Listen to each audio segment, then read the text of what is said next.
My name is Justin Glenn. Glen Acres is our family ranch we bought here back in 2020. It's 187 acres here in Wise County. We're just outside of Bridgeport, about 6 miles south of Bridgeport on 920. And it's our little family paradise. My grandfather was a Marine. He did 4 years in the Marines around the time of the Korean War. And then my father was Army Airborne, and he did several years with the Army Airborne. So I did 6 years in the Army, just a little bit shy actually. I was Army EOD. I did 3 combat tours in Iraq, and I did 2 more combat tours in the Middle East and Egypt. I got out and I was fortunate enough to get a job with the federal government back here at home. So we've always felt like the ranch here is a little bit of our personal paradise. We love the outdoors. Even if when I lived in the city, we were always out at the national parks or the closest park trying to spend as much time as we can. So we take the kids hiking every day. We get to go fishing. We go on mule rides and trails and everything else. So getting to connect a little bit more with nature is a great part of it as well. So I initially heard of the NRCS from a friend who had talked about having some work done. On a small place, they had a little bit of cross fencing done. And he kind of described the process of how he got some help from the government to work on this land and everything like that. And I was like, that seems really odd, never heard of such a thing. I literally Googled it and found there was a branch 10 minutes from here. And I pretty much cold called them. And I believe Mr. Dunson, Ernest, was the one who answered, and just started berating him with questions. And they were super helpful and walked through the process. The next day I was up there in person. And I think it was less than a week later, they were out here at the ranch giving me all kinds of ranching advice on the grounds and everything. And we just started working up plans from there. My name is Ernest Dunson. I am a soil conservationist with the Department of Agriculture, NRCS, out of the Decatur field office. Mr. Glenn came into our office October of 2020 to ask about some of our various programs and invited us out to his property to come check things out and see where we could go and what might be best to do on the property. Wanting the best for the land, I think, kind of went along with his production goals in general. He wanted it to be able to sustain a certain number of head. When we first came out, we gave him we did some really quick calculations, kind of ran some rough inventories and said, look, the way it is at the moment without any type of improvements, it's 7. He's like, well, we can do that, but I want it to be better. When he started talking about, well, how do we make it better?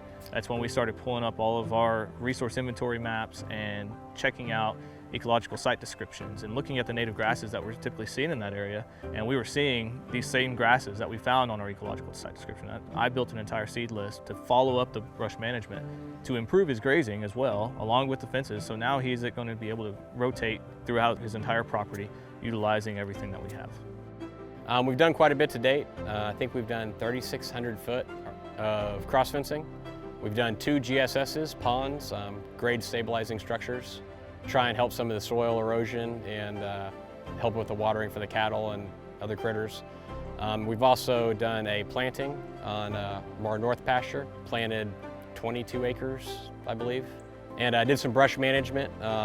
We got some of the land cleared off that was previously cleared, and I got it sown back into some native grasses, about 20 acres or so. The grade stabilization structures are strictly to control any type of classic gully erosions. So the idea is to put a dam in there with a pipe that goes all the way through the dam. That pipe allows that water to flow out on a controlled basis instead of just gushing down. And it also backs water up over top of that head cut to stop the erosion. When they build that dam, they smooth all that out. So instead of it just being like a straight up and down side, we have a controlled slope. And that slope leads into the dam. And when it fills up, it activates a pipe. If we get enough rain and it overtakes the pipe, we have an emergency spillway that it's wide enough and flat enough that it allows it to flow back out into its natural course. So we have a couple plans set up with the NRCS for the next several years going forward. They've been really great about helping us space it out so we don't try and tackle too much at one time, which it seems like we might have in this last couple months. One of those plans does include a controlled burn, which we were very skeptical about at first, but majority of our ranch is covered up in native grasses, local grasses, and these controlled burns are, we've learned, very beneficial for this. So he had a huge open area that wouldn't say it was undergrazed, but it had been left to kind of develop on its own.